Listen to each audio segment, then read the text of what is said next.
Hello, this is week 2.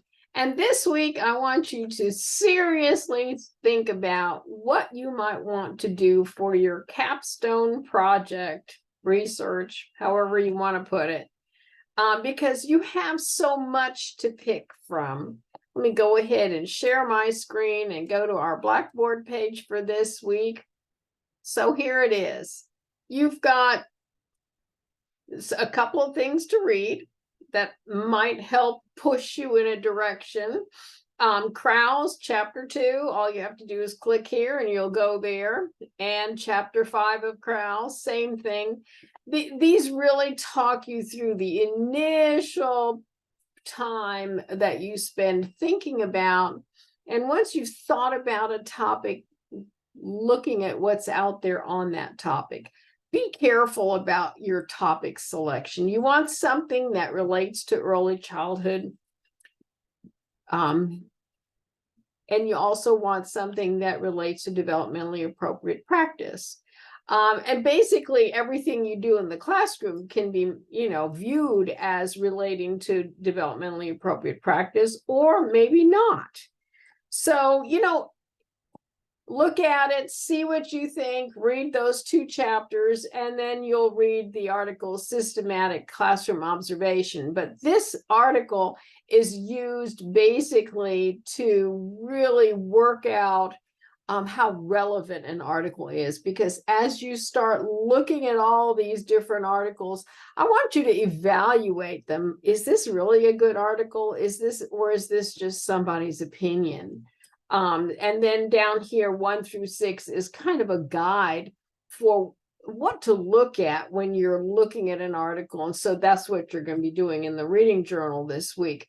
But first, I want you to really think about how useful the information is to you when you pull up articles, and how careful you have to be, because, you want something that's obviously going to be peer reviewed.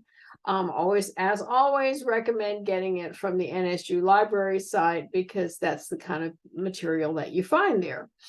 Okay, so this week you're also going to, at the end of the week, by the 27th, click on this Google Doc link, and I want you to put your name, and then I want you to put 3 possible topics that you just feel like you would maybe like to address. You don't have to decide on one. Come up with 3. That's fine, but you need to come up with 3. And then I'm going to go ahead and recommend that you research for each one of those and see what you come up with.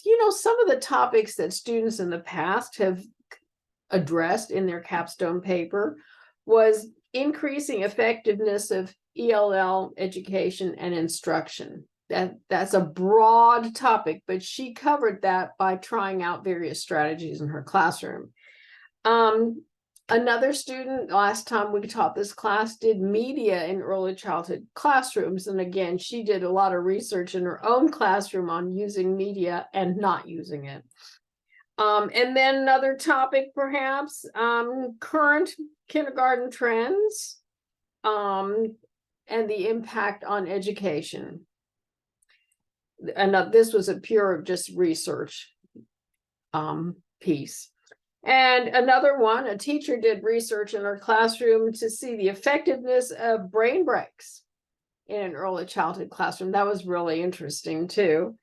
When I did my own master's many years ago, back in the dark ages here at NSU, my master's paper was on the effect of high stakes testing on students completing their education. So I went a little beyond the early childhood, but a lot of that high stakes testing starts really early in elementary school.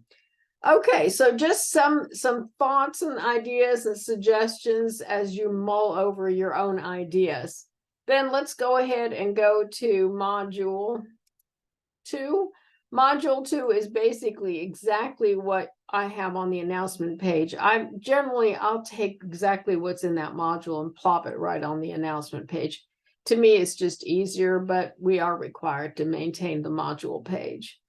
Okay, the reading journal you have due this time, you're going to read that research article, and then you're going to look at what are the qualifications? Does it share with you what qualifies the author?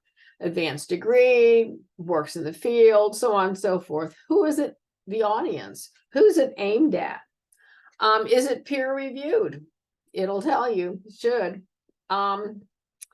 What about the currency? Currency is it old or new? You know, an older article doesn't have as much currency or relevance as a newer article.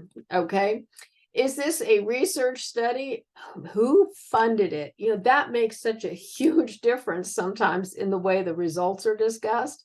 And generally, if it's grant funded or paid for in some other way by a business or some kind of an entity, then it'll say so near the end of the article.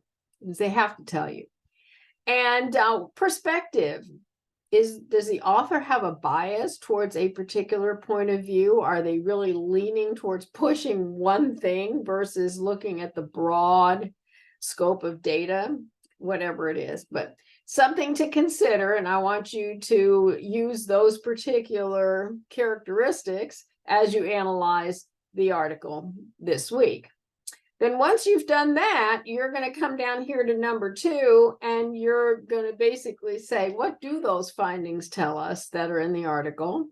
What are some limitations of the study? Because you never know. And what are some ways this topic could be studied differently in the future? I want you to think past what they have to say and tell me what else could be done. Be specific, always offer a rationale for your opinions. I believe such and such and such because. The because is the rationale. Always. All right. If you have any questions at all about what we're doing this week, please let me know. I look forward to seeing your ideas on what you might possibly want to do your capstone paper on. And not tying you down to it. These are just 3 ideas. We're brainstorming here. Okay. Hope you have a wonderful week. Bye. Let me know if I can do anything for you, and we'll set up a Zoom. Bye.